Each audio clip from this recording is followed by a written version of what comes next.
Former Vice President Kamala Harris making several media stops to promote her new book about the 2024 election. Earlier this week, Harris did an interview with Rachel Maddow on MSNBC, and on Tuesday, she was a guest on ABC's The View. Harris went on that show last year, just a month before the election, and when asked if there was anything she would have done differently from President Joe Biden, she dug her own grave and said, quote, "There's not a thing that comes to mind." Now, in her appearance on the show this week, the former vice president reflected on that moment. Here's what she had to say.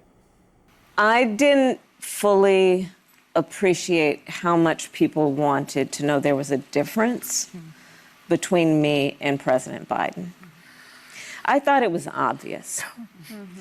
And I didn't want to offer a difference in a way that would be received or suggested to be a criticism.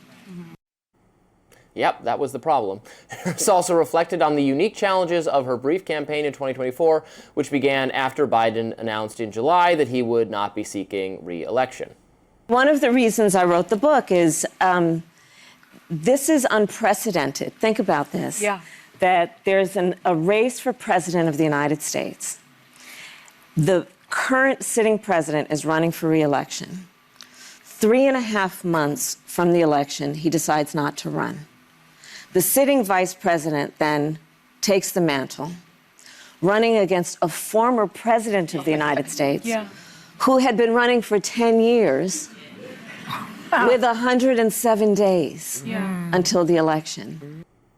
Now, Harris' book is titled 107 Days, and it has been making headlines over the past couple of weeks. In one excerpt, she writes that letting Biden decide to initially run for re-election was, quote, recklessness. She also said that Pete Buttigieg would have been her first choice for VP, but that having a black woman and a gay man on the same ticket was, quote, too big of a risk.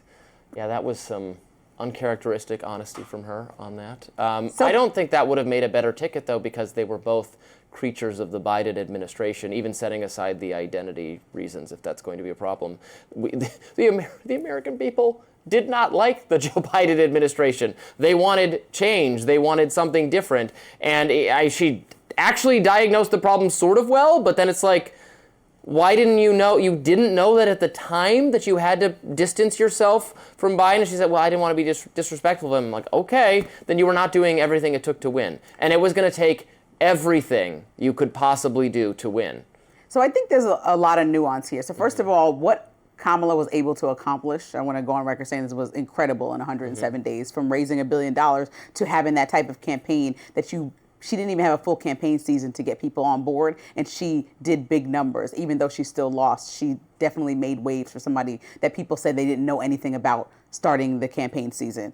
So that's the first thing. The second thing is the timing for me has always been disturbing that now come out. But I saw her on The View say that, the record books need to reflect what her perspective and her experience was, as opposed to people telling her story. So maybe this is out the way and not for the intention of writing the story of how she will run again. And this is just for clearing what happened in her mind, because as much as I wanted her to say, if things were on the line and as dramatic as Democrats were saying they were, if we were going down the wrong path by having Trump have a second presidency, then we couldn't have let this slide that we thought Joe Biden couldn't win and just let it slide, but they kind of allowed it to slide. But at the same time, with her being extremely critical of Biden, there was a balance there that needed to be delicately walked, a tightrope, because her being extremely critical would have said, well, you were the vice president, so you sat under this useless administration who people thought were ineffective, and you just sat there and did nothing for 4 years, so why should we trust you now? And she would just default to, I was vice president, I don't really make the decisions, that's still unacceptable. So you're smirking because you know that it was a lose-lose situation for her to go extremely hard on him. But also, it was a lose-lose for her to say, oh, nothing, perfect, because it wasn't perfect. There were many flaws. And the reason why Biden won should have been, I think, very clear to Democrats, is that there was a Trump fatigue and people wanted a sense of normalcy, but they didn't ask for new leadership to look like and feel like Biden's leadership. Biden won in 2020. Yeah, in 2020, the first time. Well, people were looking for a dramatic difference from President Trump. To look up close at Biden because the campaign was run from a basement because it was COVID. I think if we had had greater, if Biden had to participate in the campaign trail in the way he was going to be required to in 2024, that election could have gone very different. COVID was Biden's best friend because it muted the expectation that he was going to be really front and center and active and vigorous, which I'm not sure he was even capable of doing in 2020, let alone 2024. You say it was a lose-lose situation for her, and maybe, but it was definitely, it's like a definitely lose versus maybe lose situation. I think she really needed to and could have done more to distinguish herself from Joe Biden. I take it that she's a kind of loyal person and that she has felt loyalty to Biden. That came through in the Jake Tapper Biden book too. But while also being frustrated that they didn't help her more. But I don't know. You needed to get a little bit more creative. Her choice of VP, since this came up, was risk averse in a way that was boring. Somebody who was not helping with the electoral map because she didn't pick Pennsilvania or Michigan or Arizona, right? Those were the other choices, which all made more sense electorally.